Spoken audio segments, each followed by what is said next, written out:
J.Y. Jesus first, all the second, and yourself lost. This is a vision of life. Amen.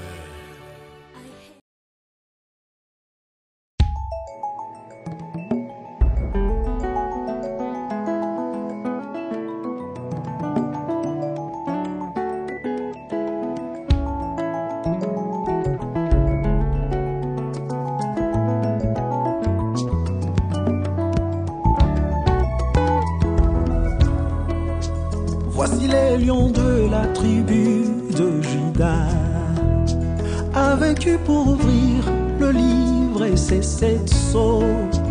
Il a été immolé, nous a rachetés pour Dieu.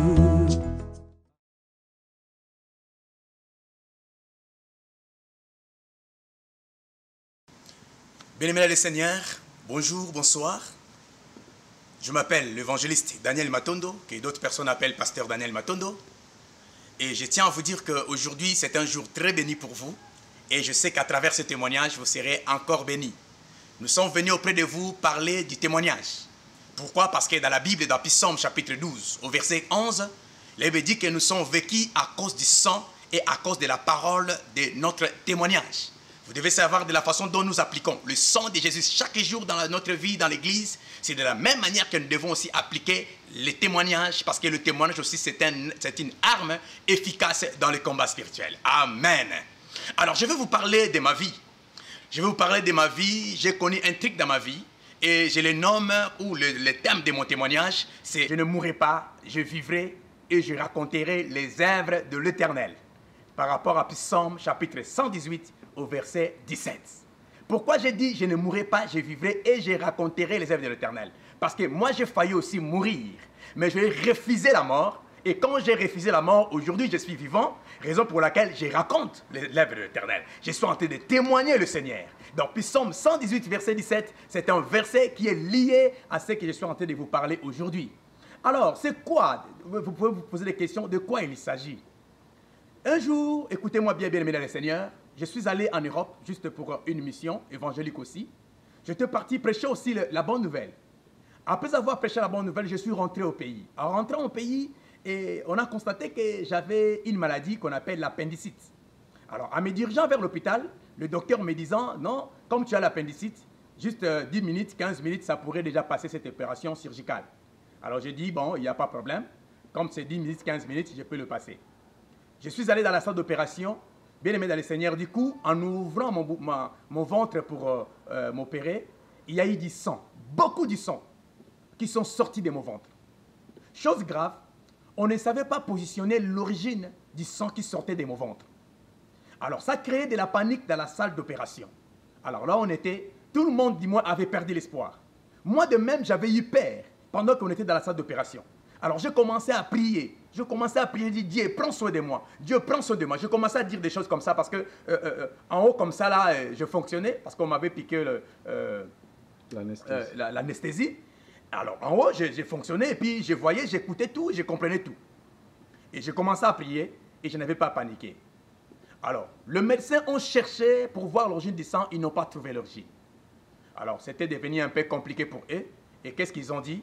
Ils ont dit finalement, on ne peut pas te retenir ici, c'est très compliqué. Il faut qu'on t'envoie dans la grande hôpital que nous appelons Mamayemo, chez nous là-bas en République démocratique du Congo. Donc, c'est la plus grande hôpital de référence au niveau de la République démocratique du Congo. Bien aimé, on m'a envoyé là-bas à l'hôpital. En arrivant là-bas à l'hôpital, qu'est-ce qui s'est passé? C'était une journée de grève. On ne pouvait pas me toucher. On a appelé le médecin, j'ai dit j'ai un peu d'argent, venez me traiter. Alors, comme on avait un peu d'argent, le médecin a dit ok, malgré ces grèves, mais comme il y a un peu d'argent, on peut vous traiter. On m'a amené dans la salle d'urgence. Cependant qu'on m'a amené dans la salle d'urgence, et bien aimé, mon état devenait toujours très compliqué. Et ça compliquait tout le temps. Alors, qu'est-ce qui s'est passé? Cependant qu'on cherchait à me traiter, le médecin ne voyait pas par où commencer. Parce que le problème, c'était le sang. Ils ont vu le sang dans mon ventre, mais l'origine du sang, on ne savait pas déterminer réellement quelle est l'origine du sang qu'il retrouvait dans mon ventre. Alors, la chose était devenue très compliquée. Je passais plusieurs jours on ne parvenait pas à me traiter. Alors, c'est pendant qu'il traînait, du coup, mes pieds ne fonctionnaient plus. Donc, ta situation s'est détériorée. C'est détérioré, voilà. Alors, le pied ne fonctionnait plus. Alors, c'est pendant qu'il traînait, j'ai commencé à respirer difficilement. Alors, au fur et à mesure qu'on avançait, bien aimé, j'ai m'avancé vers la mort. Alors, c'était très difficile pour moi et je ne me retrouvais plus. Alors, un jour, le soir, je me suis dit à moi-même, Seigneur, tel que vous me voyez là, je suis en train de voir, c'est comme si je vais partir. Je vais mourir. Et j'ai dit à ma femme, la chose ne marchait pas. Alors maintenant, nous devons faire quelque chose. Quelle est la chose à faire? Parce que l'argent était là. Ces jours-là, mon argent m'avait déçu. C'est pourquoi quand je donne ce témoignage, j'ai toujours dit aux gens, vous qui travaillez, vous qui focalisez vos efforts pour gagner de l'argent, croyez-moi qu'un jour, votre argent vous décevra. Il n'y a qu'une seule personne qui ne peut pas vous décevoir, c'est Jésus-Christ de Nazareth, raison pour laquelle on lui appelle l'ami fidèle. On donne beaucoup de temps pour chercher l'argent, beaucoup d'énergie pour chercher l'argent. Vous en avez tant, mais laissez-moi vous dire, il y aura un moment que cet argent va vous décevoir. C'est pourquoi tout ce que vous faites, pour que cela ne puisse pas vous décevoir, vous devez vous accrocher à Jésus-Christ, car c'est lui seul qui est capable de satisfaire tous vos besoins, que cela soit financier, soit spirituel ou matériel. Jésus-Christ est capable de le satisfaire. Bien-aimé le Seigneur, et on n'a pas pu me traiter. Alors du coup, j'ai dit à ma femme, aujourd'hui nous allons prier parce que sans la prière, apparemment, il n'y aura plus de solution. Le médecin venait m'entourer, plusieurs médecins venaient m'entourer, mais ils ne parvenaient pas à prendre une décision ou une position par rapport à mon opération. Donc il n'y avait plus l'espoir. C'est pourquoi la Bible dit, pour tous ceux qui vivent, il y a encore de l'espoir. Alors, ce soir-là, j'ai dit à ma femme, aujourd'hui nous allons prier parce que c'est la seule solution qui nous reste. Et ma femme, avec moi, on s'est tenu la main, c'était vers minuit de la nuit. Nous avions commencé à prier avec ma femme. Bien aimé, quand j'ai commencé à prier, le corps ne fonctionnait plus normalement. Mais du moins, ma bouche parlait. C'est pourquoi je suis très content, bien aimé. Parce que Dieu a créé le monde par la parole. La Bible déclare dans Jean chapitre 1 au verset 3 que toute chose a été créée par la parole. Toute chose a été créée par elle. Alors le diable a détruit mon corps. Mais il m'avait laissé la parole. Comme j'avais ne fils que la parole, j'ai crié à cette parole et la parole pouvait faire quelque chose dans ma vie. C'est pourquoi laisse-moi vous dire, on peut tout prendre dans votre vie, mais la parole que Christ pose dans ses enfants, personne ne peut l'arracher. Et c'est cette parole qui m'a donné la vie. Bien aimé, je restais avec la parole. J'ai dit à ma femme, nous devons prier. Du coup, on a commencé à prier, bien aimé, la nuit. Nous avions commencé à prier, nous avions prié sérieusement la nuit. J'ai commencé à dire à Dieu, Seigneur, moi je ne mourrai pas. Quand ce verset m'est revenu en tête, j'ai dit, je ne mourrai pas, Seigneur, je refuse la mort. Parce que je dois encore te servir. On a encore besoin de moi. Si je meurs aujourd'hui, je vais aller où? Je vais aller où pour faire quoi? Je vais aller où pour faire quoi? Seigneur, je vais te servir parce que j'ai encore des choses que tu m'as envoyé de faire. Et bien aimé le Seigneur, quand je priais, j'ai commencé même à pleurer. Il y a eu maintenant une lumière qui a quitté le ciel, qui est descendue sur mon lit. Bien aimé, j'ai vu une forte lumière qui est descendue sur mon lit. Et quand la lumière est descendue sur mon lit, du coup, je me suis senti totalement guéri. Et quand je fais les mouvements de mon corps, j'ai senti que toutes les douleurs que j'avais, tous les problèmes que j'avais dans mon corps, je ne voyais plus rien, je ne ressentais plus rien. C'est pendant que j'étais encore au lit. C'est pendant que j'étais encore au lit. Mais je n'avais plus... J'ai vu le changement dans mon corps. Alors j'ai dit à ma femme, je suis guéri. Ma femme m'a dit, mais tu es guéri comment? Parce qu'ils ont vu comment j'étais. J'étais cloué au lit, je ne bougeais pas. J'avais même des plaies derrière mon dos, mes jambes ne fonctionnaient pas. Ma respiration était devenue très difficile. Mais quand la lumière est descendue sur mon lit, du coup, il y a eu un grand changement. Alors, quand j'ai dit à ma femme, je suis guéri, ma femme m'a dit, oh, tu es guéri comment? J'ai dit, je suis guéri. Et c'est pendant que j'ai déclaré que je suis guéri, bien-aimé, dans la salle d'urgence, là où on était. Bien-aimé, le Seigneur, oulala, il y a eu un événement extraordinaire. Il y a eu même des malades qui ont commencé à parler en langue.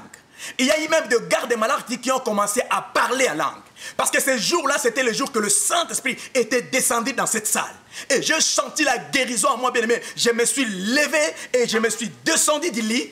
Ma femme a voulu me tenir aux mains. Moi, j'ai dit, ne me tenez pas. Je suis là, Dieu m'a guéri. Bien-aimé, Seigneur, j'étais totalement guéri. Et en sortant de la salle d'urgence, j'ai vu toute ma famille était en train de dormir à l'extérieur de l'hôpital. Parce qu'on n'avait plus l'espoir que j'allais continuer à vivre. Parce que j'avais du sang en moi. Alors j'ai dit à ma femme, à mon épouse, de les réveiller. Quand il a réveillé le membre de ma famille, tout le monde a commencé à regarder.